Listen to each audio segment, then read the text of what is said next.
Movie का start होता है एक फ्लैशबैक को दिखाते हुए, जहां पर एक लेडी उसे बता रही होती है कि मैंने एक ऐसा वायरस बनाया है जिसमें बहुत सारी पावर्स हैं। इवन वो लोग जो डिसेबल हैं, माजूर हैं, वो भी अपनी पावर्स वापस ला सकते हैं, यानी वो बिल्कुल ठीक हो सकते हैं। तभी वहां पर एक ग्लासेस वाला साइंटिस्ट आता है जो कि टोनी से कहता है कि हमारी कंपनी एक बहुत बड़ा एक्सपेरिमेंट करने वाली है, उसमें बहुत ज्यादा एडवांस टूल यूज होने वाले हैं, तो मैं तुम्हें ऑफर कर रहा हूँ कि मेरी कंपनी को। वो टोनी से काफी इंप्रेस होता है, लेकिन टोनी उसकी ऑफर को रिजेक्ट कर देता है और वहाँ से चला जाता है। हम देखते हैं कि टोनी को एक मेंटल इशू हो गया था, उसी वजह से जब आयरन आर्मी ने पूरे सिटी पर अटैक्स किए थे और टोनी उन्हें शुरू में बचा नहीं पा रहा था, उसे वो फ्लैशबैक बार बार आते थे और इसी को लेके वो काफी सैड और बुरा फील किया करता था। लेकिन उसका दोस्त उसे हौसला देता है।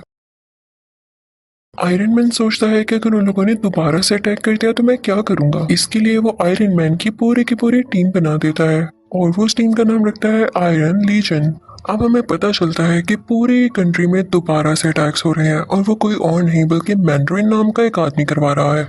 टोनी यानी आयरन मैन का एक बॉडीगार्ड भी उसी कंट्री में होता है जो कि उन अटैक्स की वजह से शदीद जख्मी हो चुका था। टोनी उससे बहुत प्यार करता था, इसलिए उसे गुस्सा आ जाता है, तो वो प्रेस कॉन्फ्रेंस करता है कि अगर ये अटैक्स ना रुके गए तो मैं उस मैंडरिन के साथ बहुत बुरी तरह पेश आऊंगा। लेकिन लगता है ये बात उसकी मैंडरिन को बिल्कुल पसंद नहीं आती। वो जनाब टोनी के घर पर ही अटैक करवा देता है, जिससे टोनी यानी आयरन मैन का घर पूरी तरह से तबाह हो जाता है। उस वक्त टोनी के साथ वही लड़की भी थी जिसने वो वायरस बनाया था जो कि डिसेबल लोगों को ठीक कर सकता था। आयरन मैन अपना ड्रेस पहनता है और उस लड़की को बचाकर वहां से ले जाता है, लेकिन आयरन मैन के सूट में एक एरर आ जाता है। जिस जगह उसने लैंड करना था वो वहां पर नहीं जाता, बल्कि किसी ऐसी जगह में गिर जाता है जहां पर स्नो फॉलिंग हो रही होती है। लेकिन स्टिल होप यानी उम्मीद अभी भी बाकी थी, क्योंकि उस सूट में पावर जो बाकी थी वो चाहता तो उस जगह पर वापस जा सकता था जहां पर उसको जाना था। दूसरी तरफ पूरी दुनिया काफी सैड होती है, क्योंकि उनको ये लग रहा था कि टोनी मारा जा चुका है उस अटैक में जो कि उसके घर पर हुआ,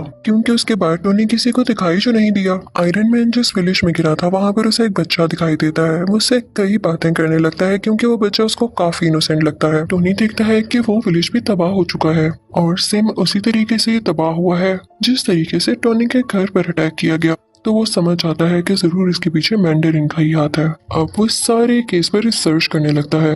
उसे पता चलता है कि ये एक्सप्लोजन्स किसी वेपन के जरिए नहीं हुए, बल्कि ये उन सोल्जर्स ने किए हैं जो कि सुपर पावर्स रखते हैं। टोनी सबसे मैंडरिन की लोकेशन के बारे में पूछता है, लेकिन उसे कुछ पता नहीं चलता। सरप्राइजिंगली वो बच्चा उसे मैंडरिन की लोकेशन तक पहुंचा देता है। विलेज में टोनी ने कुछ वेपन्स भी तैयार कर रखे थे जो वो अपने साथ लेकर यहाँ आया था। वहाँ पर उसे पता चलता है कि मैंडरिन तो था ही नहीं, वो ड्रामा कर रहा था कि जैसे वो वहाँ पर हो। वहाँ पर सिर्फ एक आदमी था कि जो उस जगह की वीडियोस बनाकर पब्लिश किया करता था।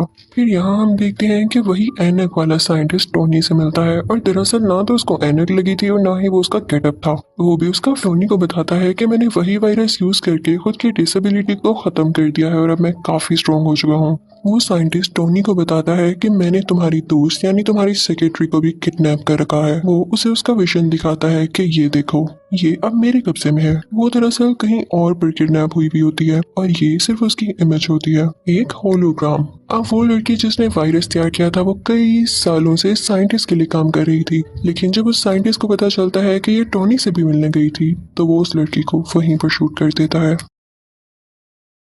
हम देखते हैं कि वो साइंटिस्ट काफी अच्छी टेक्नोलॉजी यूज करता था जिसकी वजह से उसकी ट्रैक नहीं कर पाता था। वहाँ पर वॉर मशीन भी होती है जो कि टोनी का फ्रेंड चला रहा होता है, यानी वही आयरन सूट जो वो लेकर भागा था। लेकिन अब उस ड्रेस का नाम चेंज कर दिया गया था और ये उसी साइंटिस्ट ने किया था। दरअसल वो टोनी को ये बताना नहीं चाहता था कि ये वही ड्रेस है। वो उस ड्रेस को यानी वॉर मशीन को अपने पास ले आता है, लेकिन टोनी भी काफी पावरफुल था। वो वहाँ से जान छुड़ाकर भाग चुका था क्योंकि उसे मैंडरिन की लोकेशन का पता लगाना था। इसी दौरान टोनी को पता चलता है कि वो साइंटिस्ट वो एडवांस ड्रेस चुराकर यूएस के प्रेसिडेंट को मारना चाहता है और इसके लिए उसे कुछ भी करके उसे रोकना होगा। और इसी पर्पस के लिए वो साइंटिस्ट वहां पर पहुंच जाता है जहां पर वो प्रेसिडेंट होते हैं जो कि किसी और कंट्री जाने के लिए तैयार हो रहे थे। वो उसे किडनैप कर लेता है और अपनी सीक्रेट जहां पर कोई नहीं पहुंच सकता था, लेकिन टोनी वहां पर पहुंच ही जाता है क्योंकि उसकी हेल्प की थी उस छोटे बच्चे ने, और टोनी था भी बहुत टैलेंटेड। टोनी वहां पर जाकर सारे बाकी पैसेंजर्स को भी बचा लेता है, लेकिन जब बारी आती है प्रेसिडेंट को बचाने की तो इतनी ही देर में वो साइंटिस्ट उसे लेकर वहां से जा चुका होता है और वो नाकाम रह जाता है प्रेसिडेंट को बचाने में।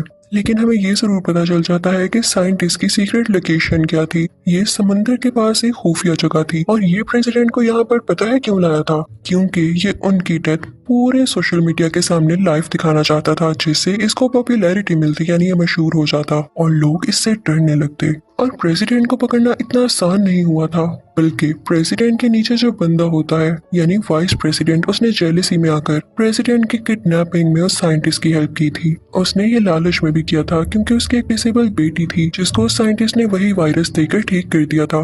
अब हम देखते हैं कि टोनी और उसका ब्लैक फ्रेंड उसी जगह पर होते हैं जहाँ पर वो साइंटिस्ट होता है, यानी समंदर के पास वाली खुफिया जगह में। टोनी अपने दोस्त को कहता है कि मैं अपनी असिस्टेंट यानी सीईओ को बचाऊंगा और तुम जाकर प्रेसिडेंट को बचाना। फिर हम देखते हैं कि आयरन मैन उस आदमी के सामने पहुंच चुका है, यानी उस साइंटिस्ट के सामने। उन दोनों में काफी फाइट होती है, दोनों ने ड्रेसेस पहन रखे थे और दूसरी तरफ वो ब्लैक फ्रेंड भी प्रेसिडेंट को बचा देता है और उन्हें भी आयरन ड्रेस पहनाकर सेव कर लेता है और कहता है आप यहाँ से चले जाएं अभी के लिए। आयरन मैन भी उस सीईओ को यानी अपनी दोस्त को बचा लेता है, लेकिन बचाते बचाते वो नीचे गिर जाती है जहाँ पर बहुत ज्यादा आग लगी होती है। टोनी यानी आयरन मैन डर जाता है कि ये तो जल जाएगी अब, लेकिन एक मजे की बात ये थी कि उस साइंटिस्ट ने इसके अंदर भी वो वायरस इंजेक्ट कर रखा था, जिसकी वजह से उसे आग से कुछ नहीं होता और वो ठीक हो जाती है। ये तो इनके लिए प्लस पॉइंट हो गया था।